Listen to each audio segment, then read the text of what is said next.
No DQ Galaxy. We are live with the NoDQ.com live recap of AEW Dynamite for February the 9th, 2022. Shout out to everybody watching this, whether it's live or on demand. I appreciate your viewership and support as always. Let's get to it. A very noteworthy edition of AEW Dynamite.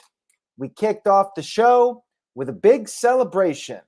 Last week, MJF defeated CM Punk. CM Punk taking his first official loss in AEW. Wardlow started things off coming down to the ring. He had some cardboard cutouts. One of them was MJF putting CM Punk in a sleeper hold. FTR had a grand entrance. Shawn Spears had a grand entrance, and the announcers made sure to point out that Wardlow got no fancy entrance for this. MJF finally came out, and what an entrance for MJF. He was carried out like royalty. He was on top of a throne. He had a couple of women out there with him. One of them started making out with him. There was confetti, the whole 9 yards.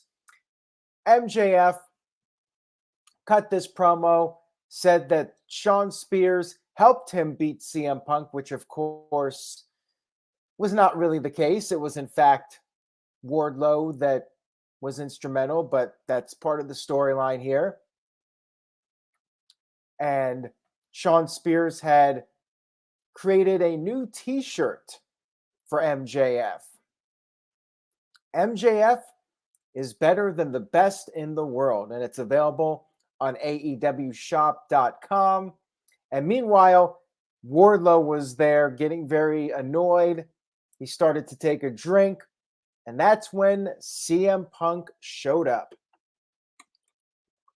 But he was not alone. He had some friends. He had Sting and Darby Allin with baseball bats. CM Punk wanted his rematch, and MJF said that CM Punk would get the rematch if CM Punk and a partner who is not Sting or Darby Allin, if they can defeat FTR, MJF said CM Punk would get his rematch. And the match was set up for later on in the show, FTR versus CM Punk and a mystery partner. Backstage, we had Andrade meeting up with Sting and Darby Allin. Basically, Andrade wants Darby Allin to work for him, but Darby said he has better things to do. He's going to go for the TNT title, for instance, but Andrade said he is the one that will actually become the next TNT champion, not Darby Allin. And Darby Allin will still be working for him as far as Andrade is concerned. We then had Wardlow come back out to the ring for a match against The Blade. Wardlow was favoring his leg a little bit. The Blade got some offense, more than I was expecting, quite frankly. Wardlow, though, caught the Blade with a power bomb, and then it was right on to the power bomb symphony. 1, 2, 3. Crowd popped big. They were doing the Wardlow, kind of like the Goldberg chant. And then afterwards, Shawn Spears used the steel chair as he tends to do. We had a little Pentagon vignette, and I guess he's teasing that he might change his character around a little bit after what Malachi Black and Brody King have done to him. We then had the Inner Circle come to the ring for a meeting to discuss their recent issues, but Santana and Ortiz were not out there with them. Jericho said he had not seen them all day, and then finally Santana and Ortiz arrived with their own music. Jericho wanted to know what the deal was with them, and Santana, he laid it out there. He said that Chris Jericho only cares about Chris Jericho. And he wanted to know, are they wrong to think that? He said that the days of him and Ortiz playing second fiddle are over. And if it wasn't for Ortiz, Santana said that he would have dropped Chris Jericho's ass a long time ago. Jericho responded, said that Santana reminds him of his friend Eddie Guerrero, and then brought up Eddie Kingston and asked, what has Eddie Kingston really done for Santana and Ortiz? Jericho, on the other hand, he called himself the influencer. He recently trademarked that term. And he said that Santana and Ortiz were in the main events because of him. Payouts were through the roof. Jericho brought up how Santana and Ortiz did get a tag team title match against the Young Bucks last year, and, well, they lost. And that wasn't Jericho's fault, he said. He said he brought them into the inner circle. He can kick them out of the inner circle. And then he said, to really throw some gasoline on the fire, he said that maybe he invited the wrong two members of LAX to join him. And then he asked Jake Hager if Jake had Homicide and Hernandez's phone numbers. Santana got physical with Jericho, and then Sammy Guevara had to split them up and try to settle things down. He said they're family. However, he wants to be one of the greatest champions of all time, and all this bickering is not going to help him. So he said that if they do not figure things out, he will quit the inner circle. He took off his jacket and he stormed off. And Ortiz talked a little bit, said that Eddie Kingston is one of their brothers in arms. Jericho could not be any more wrong about those guys and about Eddie Kingston. And he said that if they had an issue with somebody, they're the kind of guys that do not talk about it. They fight about it. And then they issued a challenge to Jericho, tag team match for next week's show to settle shit once and for all. And Chris Jericho accepted the terms. We got that tag team match coming up next week. Good segment here. Pretty lengthy segment, though, and almost a full hour into Dynamite, and not much wrestling, which is rare for Dynamite. Kind of felt like a WWE show, but in a good way, because they definitely progressed the storyline in this segment, and with the MJF segment, they set up a big match. So the talking segments actually felt like they were advancing storylines rather than, oh, we just got to kill time and have guys talk out there and really nothing is said. Moving on here, we had the Super Click, the Young Bucks and Adam Cole, baby. They ambushed Trent Beretta and Rocky Romero. And then we had Jay White from New Japan Pro Wrestling show up, and he got involved with the beatdown a little bit.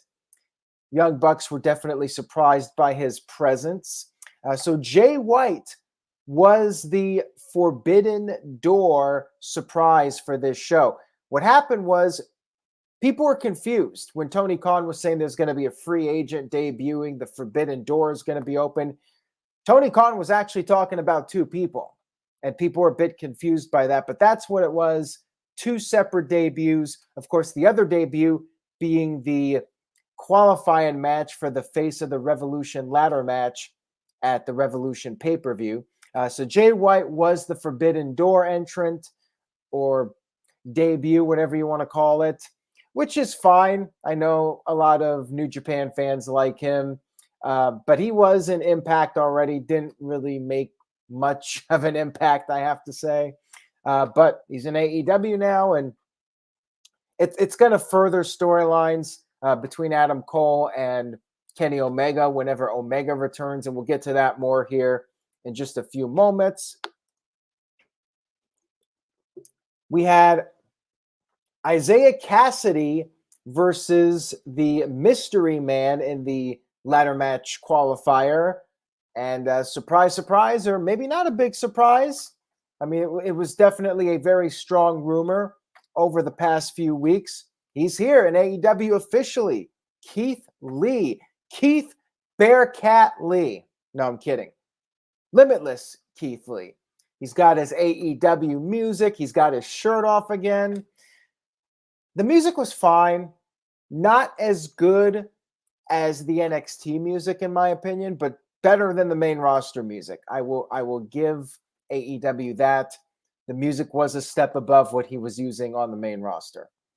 So anyways, Keith Lee came out. Big reaction, as you would expect from the crowd.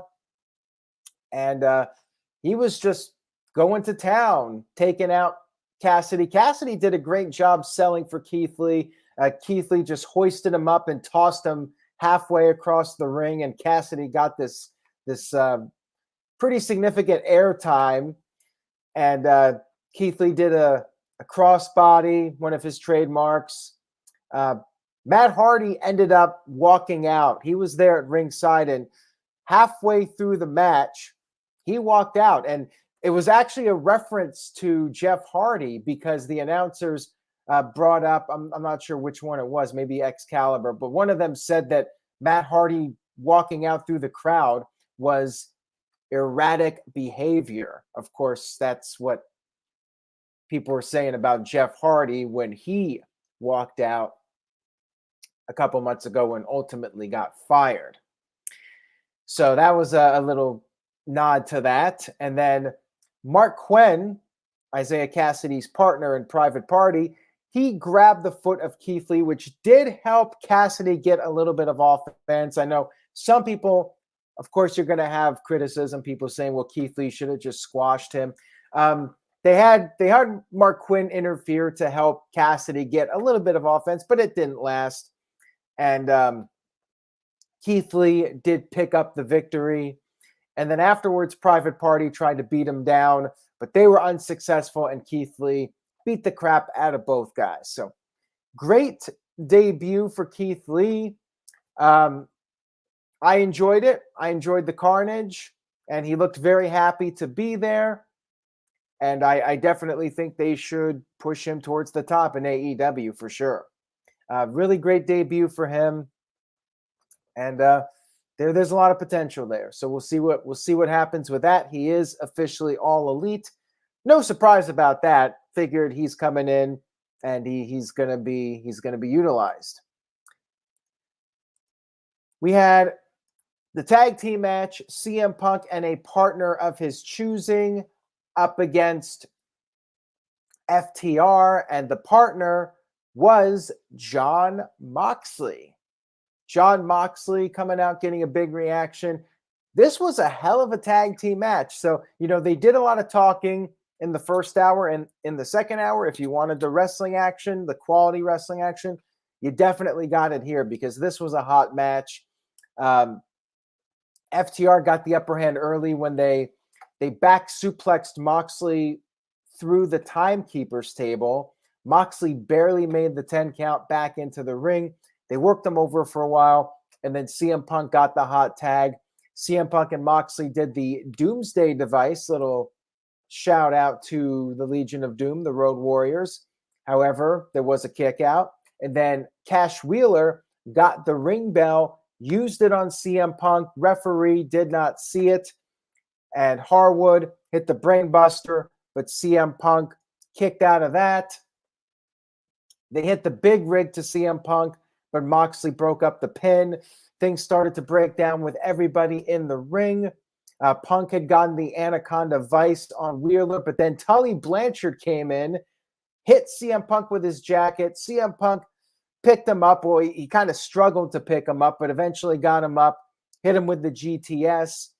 And then Wheeler tried to sneak in from behind with a roll-up, but CM Punk kicked out. And then CM Punk hit the GTS to Wheeler while Mox took out Harwood with the Paradigm Shift, and then CM Punk pinned Wheeler to score the victory for his team. Hell of a match, like I said. Really fun match. Could have been on a pay-per-view. Definitely a pay-per-view quality match. Worth checking out, in my opinion. Then we had, right around 9:30, the women's match. Jade Cargill versus AQA.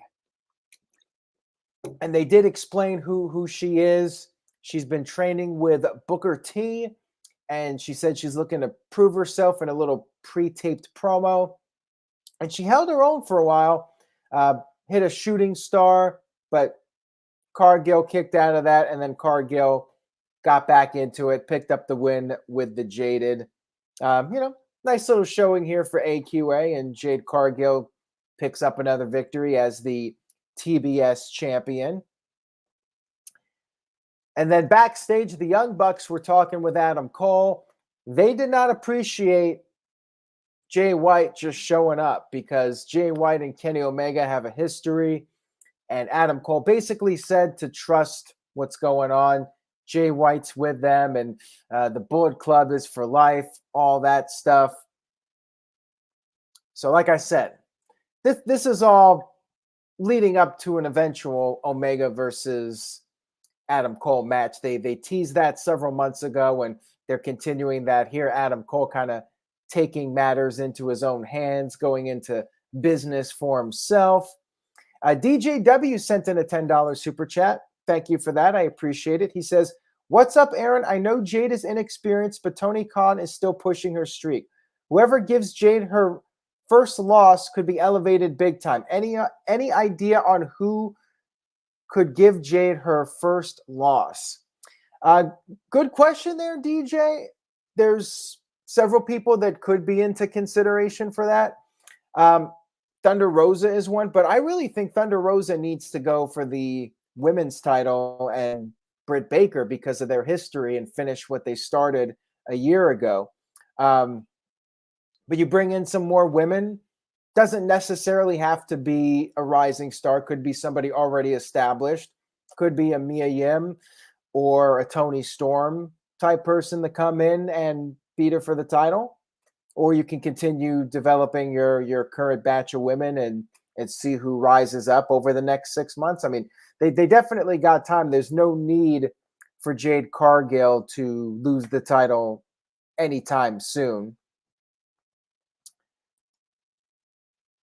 So next up, we had Serena Deeb having a 5-minute rookie challenge. And her opponent, I think her name was something Arquette. Don't think there's any relation there to the famous Arquette family. Serena Deeb basically won in a minute, turned her back to her opponent, and beat her very quickly with a submission. We actually did get 2 women's matches on the show, interestingly enough. We then had our main event of the evening. Hangman Adam Page defending the AEW World Championship against Lance Archer in a Texas death match in Atlantic City, which, by the way, this was at Boardwalk Hall, famously known as the venue that hosted WrestleMania 4 and 5. And I believe DX got started there in Atlantic City on an episode of Raw in 1997. A few noteworthy events have happened in Atlantic City, but yeah, namely WrestleMania 4 and 5. Anyways, we had this Texas death match, which started in the backstage area. They were brawling backstage, and then there's this pane glass set up for, I guess, Lance Archer's entrance. I'm not sure who. I'm not sure which tunnel is the heel or babyface. I really don't pay attention. But Lance Archer got thrown into the pane of glass that was set up by the tunnel. He was busted open, and then Page hit a buckshot lariat in the ring very quickly. Archer rolled to the outside of the ring. Because it's a Texas death match, there's a 10 count, and he got up at 9. Archer then used the trash can lid to gain the upper hand. And Dan Lambert came down to the ring, unscrewed the top rope, so Adam Page could not come into the ring for the buckshot lariat. That was part of their strategy. And to respond to Jose, yes, Big Baller G is there. Not sure if he's going to chime in here. He's probably watching Rampage right now, but you guys make sure you follow him. NoDQ.com/Jeff, Geoff. Or is it Big Baller G? I'm not sure what his handle is, but he's on Twitter. Look him up, Big Baller G. he's been posting some stuff. I doubt he'll post any spoilers or anything, but we should have spoilers up on the site either tonight or tomorrow morning. So anyways, back here to the match, and they fought in the crowd, and Adam Page did a moonsault off the platform by the fans, by the stands, and then they got back into the ring. Page, because the top rope was unscrewed, not able to do the buckshot lariat. He ended up getting busted open. Like, he was bleeding all over the place. Archer was bleeding, but Page was bleeding even more, I think. Lots of blood in this match. And Archer set up some tables on the outside of the ring. Remember that later. And Jake the Snake Roberts, after the concrete floor was exposed by Archer, Jake Roberts busted out his short arm clothesline and was going to go for the DDT. I don't even think he can hit it at his age, but they teased it for the pop, and then Lance Archer stopped him. Page took advantage of that, hit a DDT of his own onto Archer, but then they got back in the ring. Archer regained control. Archer grabbed a fork, and like Abdullah the Butcher, he used the fork on Page, and then he started licking the fork. You sick F. You sick F. And then you had Archer grab a chair wrapped with barbed wire. He brought that into the ring. There was the steel steps were set up on the outside, and Archer hit the blackout, sending Page all the way to the outside onto the steps. It looked absolutely brutal. Like, I don't even know how you can take that bump safely, but yeah, Page got the blackout onto the steel steps. It looked absolutely devastating, and Page still managed to recover from that, and they were back in the ring again. Page got the barbed wire from the chair. He hit a series of rolling elbow strikes with the barbed wire wrapped around his arm. And then he used the referee to give himself the momentum for the buckshot lariat. And that sent him and Archer through the tables to the outside. Of course, Archer set up the tables. He ends up going through the tables. And you had Page manage to get back up in time. Archer did not get up to beat the 10 count. Therefore, your winner and still AEW World Champion, Hangman Adam Page. Hell of a match here. Another pay-per-view quality match. 2 matches on this show that could have been on a pay-per-view. They were that good. Main event was great, and the tag title match was great too. You had some solid promo segments on the show. You had 2 debuts, Keith Lee and Jay White. Awesome Dynamite. They really delivered big time this week. And my opinion, they lived up to the hype. I know a lot of people were expecting a big show, and I think they definitely delivered with it. DJW sent in a $5 super chat, says, it should have been a pay-per-view match, Aaron. I expected a little more carnage for a death match. Didn't get enough time, in my opinion. Underwhelming, you think? See, I thought they got a good amount of match, and it was violent. There was a ton of blood. To me, that was a lot of carnage. I do think they tend to overdo it with the blood, but a Texas death match, you would expect blood, right? And you had barbed wire, you had the steel steps. I think it was crazy, and they had the glass pane at the beginning. I mean, I thought it was pretty violent, and as far as time, I thought it went a good amount of time. I don't think it needed to go any longer. And here's the thing. I never really believed that Archer was going to win the title in the first place. So I really don't need to see a super long match with him, thinking that this is going to be a filler match. What they did was entertaining and fun to watch. I actually think it was the right amount of time. Didn't need to be any longer. And afterwards, I do need to cover the aftermath here real quick. You had Adam Cole show up, and he grabbed the AEW title, but then handed it over to Page and then took his leave, but definitely sending a message that he's looking for his opportunity. And last week on Rampage, you had Adam Cole talking about how he wants to become AEW World Champion. Looks like that is going to be our Revolution main event.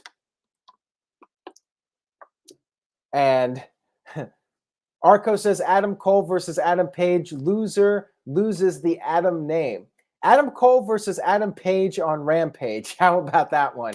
But yeah, it looks like it's going to be at Revolution. And I did see a comment in here about how that person would have preferred to have seen MJF in the role. They're going to do MJF versus CM Punk to finish out that feud. Adam Cole will probably put over Adam Page. Eventually, Adam Page will face MJF. That's what I'm thinking. And maybe Kenny Omega returns at Revolution. But I suspect Page will win, and then Kenny Omega returns at some point.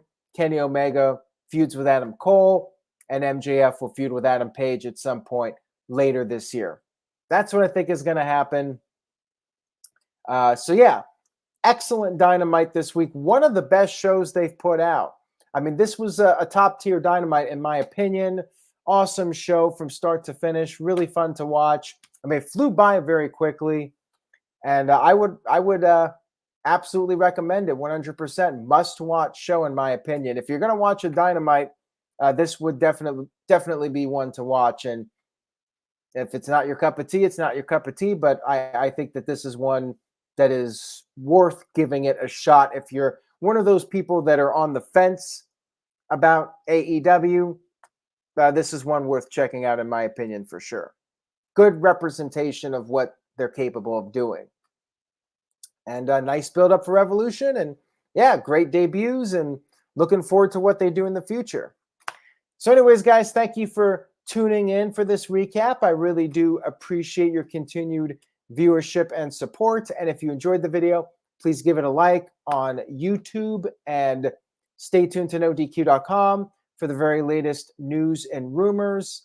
And of course, tell a friend, spread the word any way you can help out with getting more people watching. That would be very much appreciated. You can leave a link to this video on social media, Twitter, Facebook, whatever, or just call a friend, text a friend, smoke signal a friend, whatever you can do to help. I very much appreciate it, guys. Take care. Have a great rest of your week. And remember, say yes to NoDQ.com. Take care, everybody, and I'll see you next time.